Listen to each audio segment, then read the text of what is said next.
नमस्कार किसान मित्रों। तो किसान मित्रों, जो किसान भाई हमारे बागवानी का खेती करते हैं, तो हम बागवानी में दो तरह की खेती करते हैं। एक तो फलदार हमारे वृक्ष होते हैं जिसमें कि हम आम, आंवला, नींबू वगैरह होती है, और उसके अलावा हम दूसरा एक खेती करते हैं जो कि हमारा होता है, जो जिनका कि हम लकड़ियों का उपयोग में लेते हैं। जैसे कि हमारे हो गए साल, सागौन हो गए और यूकेलिप्टस हो गए, ऐसे खेती में। तो इनमें क्या होता है किसान मित्रों, जब हमने प्लांटेशन किया तो प्लांटेशन करने के बाद हमको एक लंबा समय देना पड़ता है। जैसे कि ये जो फसलें होती हैं ये लगभग 15 साल 20 साल इस तरह के समय लेती हैं। उसके बाद जाके ये तैयार होती है हमारे जो भी उपयोग के लिए है, इनका लकड़ी मतलब तैयार होता है आगे उपयोग के लिए। तो ऐसे में जो ये अंतराल आता है बीच में, वो क्या होता है कि हमारा 10 से 15 साल एक तरह से उस ज़मीन से हमारा आय रुक सा जाता है। तो अगर हमारी आय उसमें रुक रही है, तो अगर हमको अपनी आय को निरंतर रखना है तो उसके लिए हम किसान मित्रों आपको बता रहे हैं कि आप इंटरक्रॉपिंग के तहत, अर्थात अंतर्वर्ती जो फसलें हैं, अगर उसका आप इन खेती के साथ में करेंगे तो जो भी हमारे बीच में जो समय है अंतराल में, उससे भी आप इनकम ले सकते हैं, और लास्ट में जो आपका मुख्य फसल आएगी तो उससे तो आपको इनकम मिलेगा ही मिलेगा। तो इसी विषय में मैं आपको आज पूरा जानकारी दूंगा कि आप बागवानी के साथ इंटरक्रॉपिंग किस तरह कर सकते हैं। तो मैं अभय शर्मा आपको स्वागत करता हूँ एग्री और नेचर इन फार्मर चैनल में। तो किसान मित्रों, हमने यहाँ एक प्रयोग किया है। ये देखिए, आप देख रहे हैं जो सागौन की यहाँ पे खेती कर रखी है, और इधर बगल में आप देख रहे हैं यूकेलिप्टस भी लगा हुआ है। तो इनमें क्या होता है, जब हम शुरू के 2-4 साल जैसे इनमें जब हम पौधे लगाते हैं तो उस वक्त तो हम इसमें किसी भी तरह का फसल ले सकते हैं। लेकिन जैसे इनका हाइट आ जाता है, जैसे ये देखिए अब इनका हाइट अब लगभग 20 से 25 फीट आ चुका है, तो ऐसे में क्या होता है कि वहाँ जो नीचे भूमि में है एक घना छाया बनने लगता है। तो ऐसे में हम तो सभी खेती नहीं कर सकते हैं सभी फसलों का, क्योंकि इसमें क्या होता है कि सभी फसलें छाँव में नहीं हो पाती हैं। तो अदरक और हल्दी एक ये दो ये ऐसी फसलें हैं जिसको कि आप छाँव में भी ये खेती करके आप ज़्यादा से ज़्यादा मुनाफा कमा सकते हैं, और वो बराबर उत्पादन देती है। और वो हमने देखी इधर साइड में हमने अदरक की एक ट्रायल के रूप में यहाँ पे खेती भी की हुई है, क्योंकि अगल बगल इसमें घना छाया बन रहा है। उधर यूकेलिप्टस का आपका प्लांटेशन है और इधर आपका सागौन का है, और इनका हाइट भी पर्याप्त आ चुका है।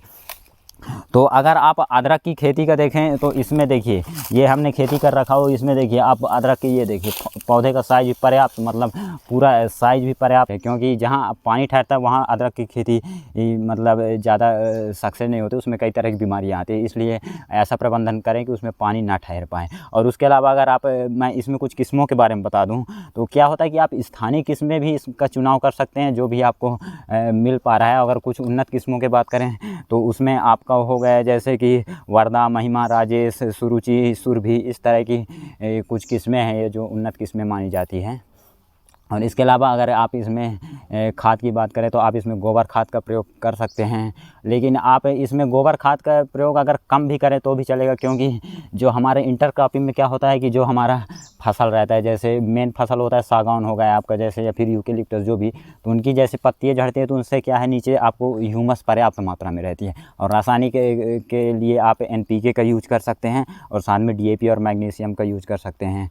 और उसके अलावा अगर आप इसमें बुआई समय की ये ध्यान दें कि आप जो अदरक का टुकड़ा है तो वो कम से कम 70 से 75 ग्राम का वो टुकड़ा होना चाहिए, इस तरह से मतलब उसको, और उसमें 1-2 आँखें भी होनी चाहिए। इस तरह बीजों का आप उसमें बुआई करें। उसके अलावा अगर आप बीजों का जब आप लगा रहे हैं तो उससे कार्बेंडाजिम या क्लोरोफाइरीफास उसका आप उपचारित भी कर सकते हैं। और इसमें आप एक ये ध्यान दें कि जो कि पौधे से पौधे की दूरी है आपकी, जैसे इन्होंने अभी तो उतना ज़्यादा ध्यान इसमें नहीं दिया है, एक नॉर्मल विधि से की है। तो इसमें क्या है, अगर आपको और अधिक उत्पादन प्राप्त करना है तो बीच में जो गैपिंग का है वो आप ये पौधे से पौधे की गैपिंग 8 से 9 इंच करें, और ये जो आपकी ये कतार से कतार की दूरी इसका लगभग 1 फीट रखें आप, और इसको आप मेड़ के ऊपर लें। और बीच में अगर 4-6 महीने की फसल हो जाए तो उसके बाद आप इसमें क्या करें, साइड में सपोर्ट के तरह आप मिट्टी दे सकते हैं वो बीच में आपको मेड़ में। तो उससे क्या है कि आपका जो कंद है उसका विकास पर्याप्त होता है। और साथ में आप आपको अगर मैं बात करूं तो पर एकड़ आपको 10 से 11 कुंटल ये बीज की आवश्यकता होगी। और साथ में अगर आप इसका उत्पादन का देखें तो आपको जाके ये पर एकड़ 15 से 20 टन तक उत्पादन दे सकती है।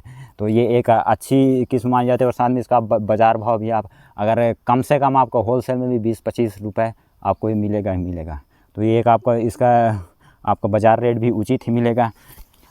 और तो किसान मित्रों, आपको अब मैं थोड़ा ये जानकारी दे दूं कि जैसे कि अगर आप सागौन में देखिए, इन्होंने क्या है उतना ध्यान नहीं दिया, तो ये जिगजैग स्टाइल से लगा हुआ है पेड़। तो अगर आप उसमें इंटरक्रॉपिंग लेना चाहते हैं तो एक ध्यान अवश्य दें कि जो भी सागौन हो गए या फिर आपका ये यूकेलिप्टस हो गए, इनका आप जो भी है आपका पौधे से पौधे दूरी और कतार से कतार की दूरी 4 मीटर अवश्य रखें। क्योंकि उसमें क्या होता है कि अगर आप जैसे भी इंटरक्रॉपिंग लेंगे तो उसमें आपको जो भी फील्ड प्रिपरेशन अर्थात खेत की तैयारी करते समय आप उसमें छोटे यंत्र जैसे आपका पावर टिलर हो गया, इनका आप आसानी से वहाँ पे अपने फील्ड प्रिपरेशन में यूज कर सकते हैं। और ऐसे अगर आप जिग-जैग स्टाइल से लगाएंगे तो इसमें आपको फिर मैनुअली कराना पड़ेगा जो भी फावड़ा या कुदाली से, तो वो आपको फिर कॉस्टली लगेगा। तो आप जब भी वो आप इनका अगर बागवानी कर रहे हैं तो उसी वक्त ये ध्यान अवश्य रखें।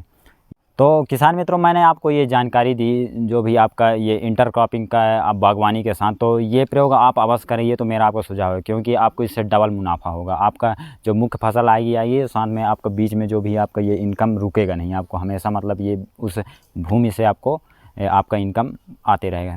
तो ये जानकारी आपको कैसे लगी इसको आप कमेंट सेक्शन में अवश्य बताइए और ज़्यादा से ज़्यादा लोगों को शेयर करें ताकि जो भी किसान भाई और है इनसे लाभ ले सकें। और हमारा आपको वीडियो अगर पसंद आए तो इसको ज़्यादा से ज़्यादा लाइक करें और हमारे चैनल पे अगर आप नए हैं तो सब्सक्राइब करें। धन्यवाद।